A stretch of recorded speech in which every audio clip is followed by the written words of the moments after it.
me about speaking to those miners. Well, they were first very distrustful of anyone who had a camera, anyone who they would see as a journalist and part of the wider media, because the media were, in the main,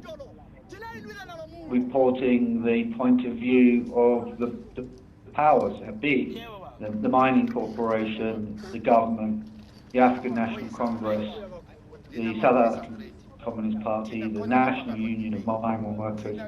were all singing from the same hymn, so to speak, and were ignoring their point of view. So building trust took some time, and this was assisted by the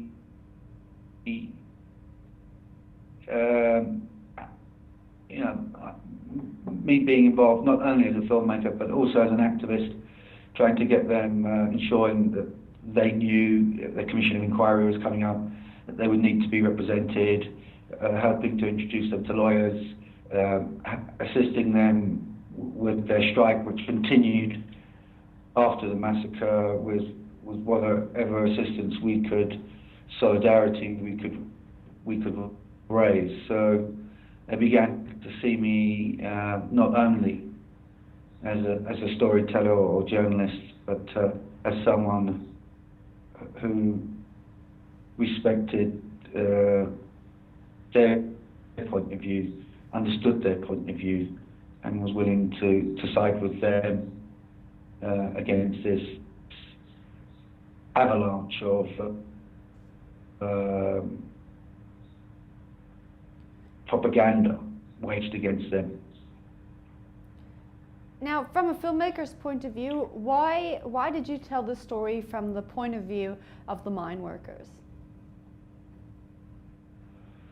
Well, I consider myself to be an artist, a progressive artist, and I think artists don't reside in a vacuum. They exist as part of society, and they have to decide when such occurrences, events happen, where we see a huge amount of state force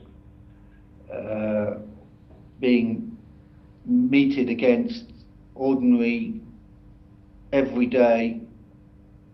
citizens, many of them whom do not have the power or the influence or the networks that those of us who are more established in society or are on the inside, so to speak, part of the elite in many ways. We have to take a stand, and we have to decide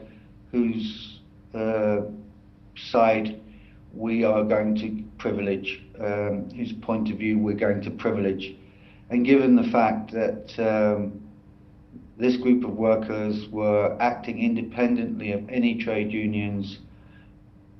any political party, I felt obligated to give them as much voice as possible, to take the viewers of our film into their universe, so we could understand where they're coming from, what their fight and demands were about, and who these people were, to give faces to the statistics of 34 people being killed in the space of 20 minutes and over 100 being seriously injured by machine gun wounds. It must be remembered that not one policeman on the day of the massacre was injured in any way. Not one dog, not one piece of police equipment was destroyed.